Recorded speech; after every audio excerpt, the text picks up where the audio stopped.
Hey guys, Inferno here, with the first look at Strategic Mind Fight for Freedom. This is a history-driven turn-based strategy set in World War II. Take command of the Allied forces and protect your homeland and the whole of Europe from totalitarian madness. Form armies, win battles, change history. So this game is developed by Starny Games, and thank you guys for the review key. Released on 22nd of May this year, 2021. On Steam, and there's a whole series of Strategic Mind games, and the latest one in the future is called Spirit of Liberty. That's coming out in Q3 2022. So if you like these kinds of turn-based strategy games, there's Spirit of Liberty, Blitzkrieg, The Pacific, Spectre of Communism. There's a fair few. Strategic Mind Fight for Freedom fights across Europe, Africa and Burma. Will you spend time on proper reconnaissance before the attack or rely on aggressive tactics? Game has two campaigns. The British one features full historical battles, while the US one has historical operations up to the defeat of Germany. It also features a number of alternate history battles against the USSR afterward. It is created with great care and attention to historic detail by a team that is passionate about World War II history. So I'm going to go to the tutorial first. Just going to turn that music down a bit more.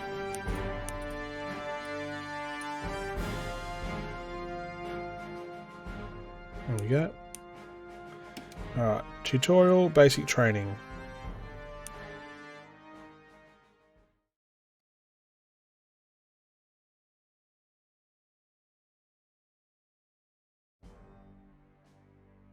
Welcome to the Strategic Mind tutorial. In this operation, you will learn how to deploy and move your troops, attack the enemy, and be victorious. If you are new to this genre and have not played many turn-based war games, we advise you to complete all the tutorial operations. You can skip any message by clicking on it with the left mouse button. Units under your command are listed in the Units panel at the bottom of the screen. To the left, you can find the minimap, which will help you to quickly get your bearings in battle. All objects are marked with the corresponding color. Your units are green, allied units are blue, the enemies are red. In the Units panel at the bottom of the screen, you can see the unit that is currently selected, the tank. Open its unit info screen by clicking on the highlighted button. The unit info screen contains all the key data about the selected unit. Under the unit picture, you can see its strength. Both the unit's health and damage output depend on strength. The lower the strength, the less damage the unit will deal to the enemy. If the strength reaches 0, the unit is destroyed or forced to retreat. The unit's combat parameters are listed at the top right corner. The higher they are, the better.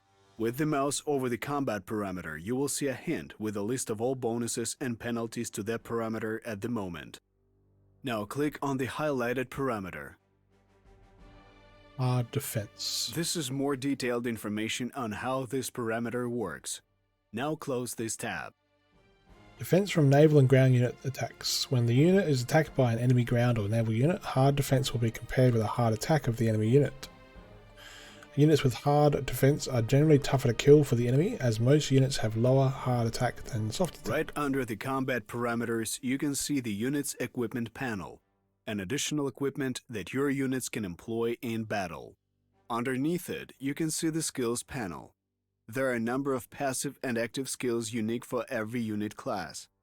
Infantry has one set of skills, tanks have another, and so forth. When hovering over any skill, you can see a hint explaining how it works. The unit's class is indicated right above its picture. There you can see its model name as well. You can always change a model name to a custom entry by clicking on it. Now close the unit info screen. It is high time for troops deployment. Every operation starts with the deployment phase, during which you deploy your troops. Select the infantry unit. Look at the highlighted hex. It is a deployment hex. You can deploy your units only in these hexes. Deploy your infantry in the highlighted hex by clicking on it with your left mouse button. Now deploy your artillery unit to the adjacent empty hex. Deploy the tank unit. Great! Now your army is ready to do battle. Click on the End Deploy button to begin the operation. In the top left corner of the screen, you can see the list of your primary and secondary objectives for this operation. Primary is seize the victory hex, and secondary capture the enemy HQ. Above, you can also see a victory progress bar. This bar indicates how well your troops are doing in the operation. At the top right corner of the screen, you can find the Command Points button. Command points are used for troop embarkation on air, naval, or train transport, and for the use of headquarters skills, special abilities, giving various tactical advantages to your forces. You can click on it to see the HQ skills available. You will learn more about it in another part of the tutorial. To the left, you can find the Prestige button. Prestige is a resource you can use to acquire more troops and equipment for them. Select the tank by clicking on it with your left mouse button. In the bottom right corner of the screen, you can see the unit's action panel. It contains the Unit Info button where you can see key parameters, ammo, which is the ammunition icon, fuel, the canister icon, and movement points, represented by the boots icon. To the right, in the Unit Actions panel, you can see the Embarkation and Headquarters skills buttons. Below, you can see the active skills if there are any. In the case of naval units or armored trains, the different parts of the ship or train are also displayed here. The hexes where the unit can move to are highlighted. Now move your tank to the designated hex by clicking on it with the right mouse button.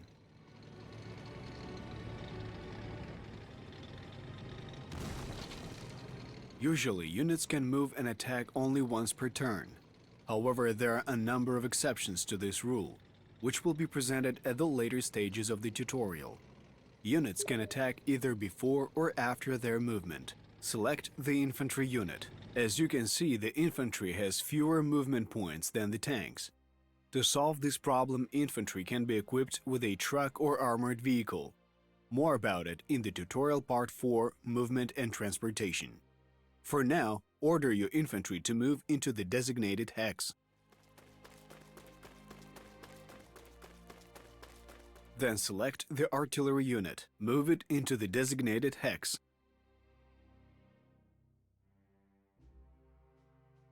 Your troops have moved to an advantageous position and are ready to storm the city on your next turn.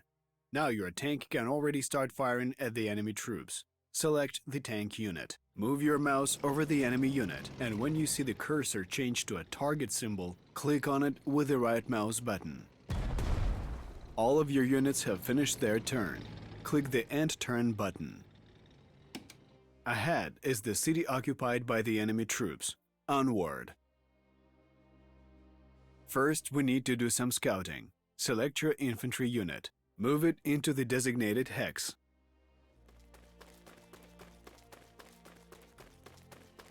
Now select the artillery unit. Begin the artillery bombardment of the enemy positions.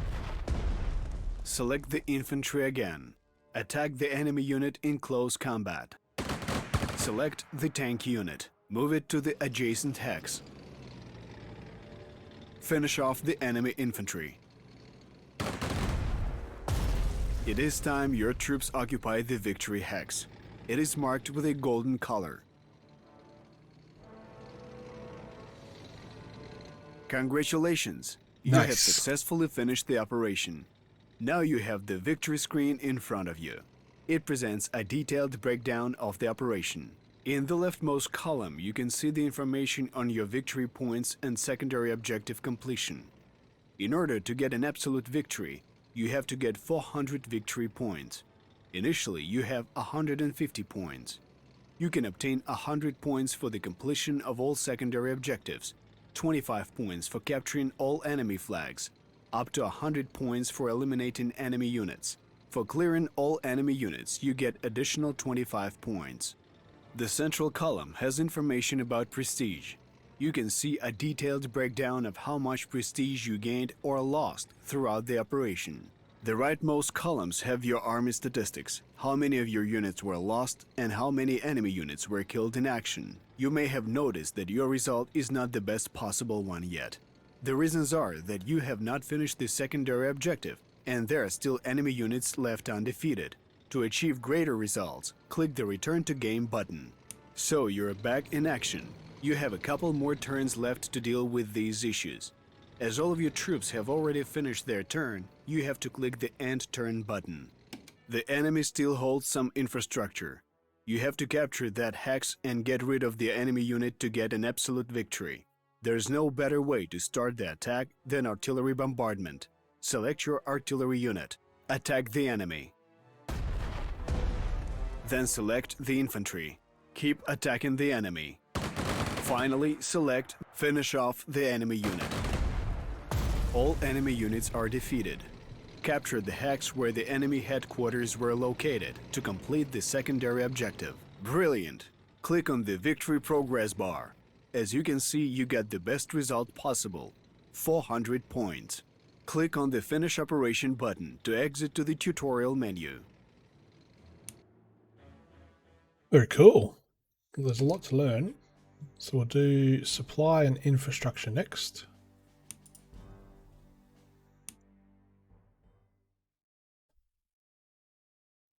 Good day, Commander. In this operation, we will go over the supply and infrastructure, without which any military campaign would not have been possible. In the previous part of the tutorial, we mentioned the key parameters of any unit, its ammo, fuel, and movement points. The supply system restores ammunition and fuel through infrastructure. Infrastructure is represented by various facilities such as supply hub, maritime hub, supply point, airfield, railroad station, and seaport. Usually, infrastructure is marked by the flag of the country which is currently controlling it.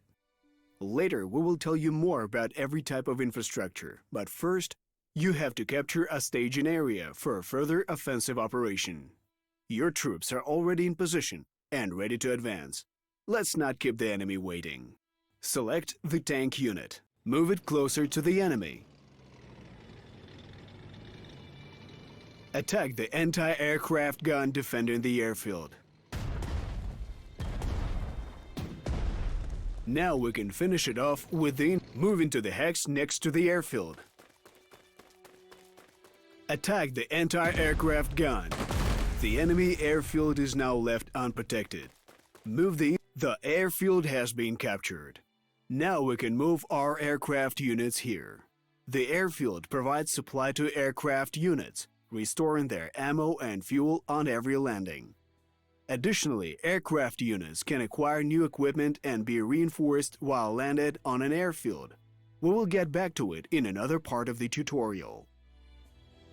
Right now, we have to capture the supply point. You should start the attack with air bombardment. Select the bomber. Attack the enemy artillery. After attacking land targets, aircraft can be moved one hex away to free up the space for the next attacking aircraft unit. Do it now by moving the bomber to the highlighted hex. Great!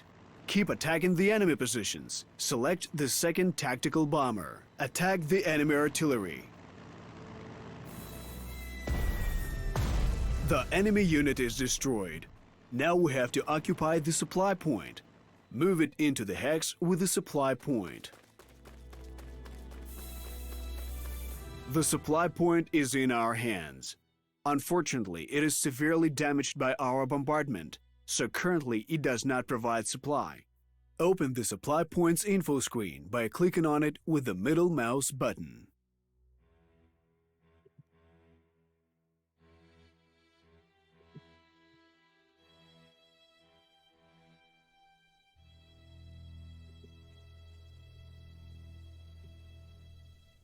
As you can see, all infrastructure has its own HP.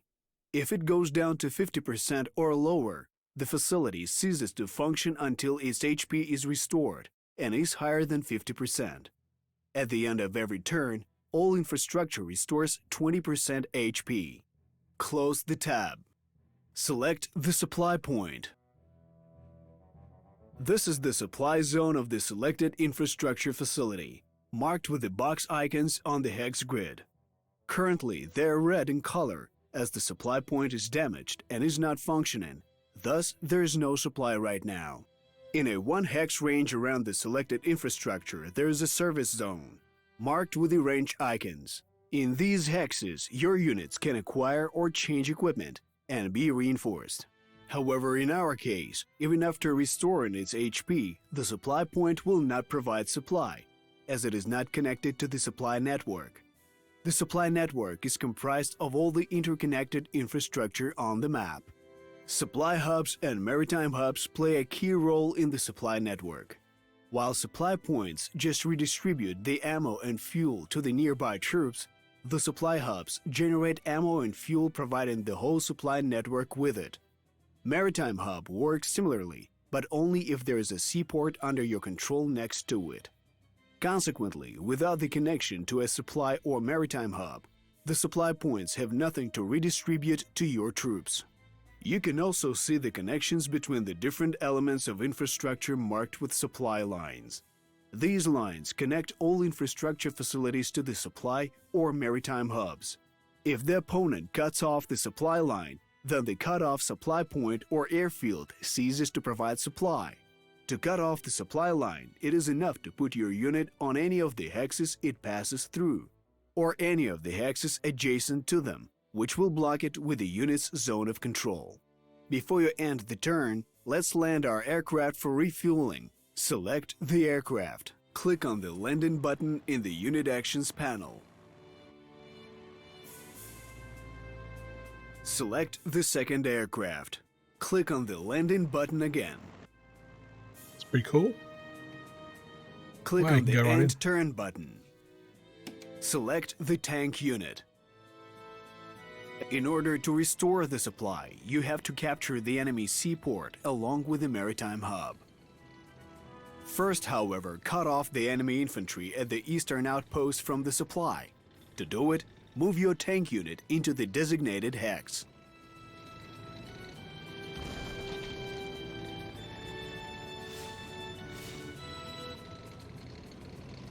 Select the supply point of the eastern outpost. The enemy in this area is now left without supply because of your maneuver. It is high time we take care of the coastal city. Select the infantry unit. Move it to the designated hex. Select the second infantry unit. Move it to the designated hex. Click on the End Turn button. The enemy has made an attempt to break through the blockade and restore supply, but it failed. Select the enemy infantry that attacked. Have a look, its ammo was not restored. That means your maneuver served its purpose. Now select the supply point you have recently captured. Infrastructure HP has been restored, but there is still no supply, since the supply point is not connected to the maritime hub. During a major operation in the upcoming campaign, such a situation can totally make the difference between victory and defeat. So you should pay close attention to your supply and take every opportunity to undermine the enemy's supply. Well, enough with this talk. To establish our own supply network, we have to occupy the seaport and the maritime hub. Also, we should not damage them too much, otherwise we will not be getting supplies until they're repaired. Click on the All tab next to the minimap to see all of your units in the Units panel at the bottom of the screen. Select the bomber. Attack the enemy unit occupying the seaport.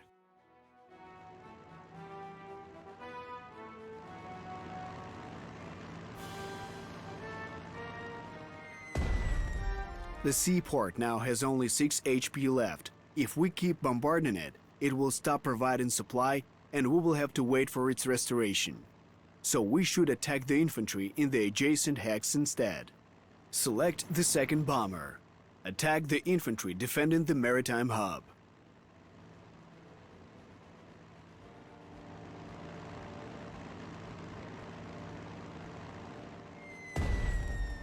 Now that the enemy units are weakened by the air bombardment, we can attack them in close combat.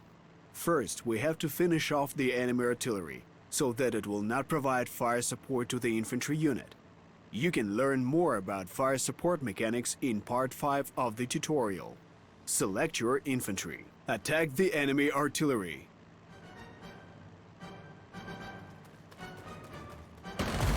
The enemy unit was destroyed. Move your infantry into the city to occupy the seaport.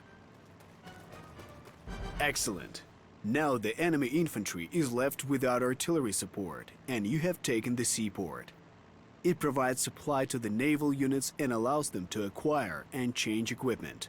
Located next to the seaport is Maritime Hub. Only supply hubs and maritime hubs that have a seaport next to them can generate ammo and fuel and deliver it to all other infrastructure through the supply network. It is time to finish this battle and re-establish our supply. Select the 2nd Infantry Unit. Destroy the enemy unit.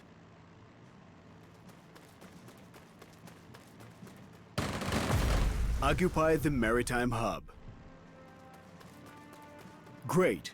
The primary objective is now accomplished. However, there is still a secondary objective left: to capture the Eastern Outpost.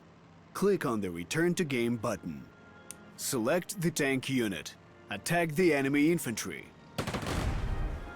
Great! The enemy has been defeated. There's only one infantry unit left to deal with, and the city will be ours.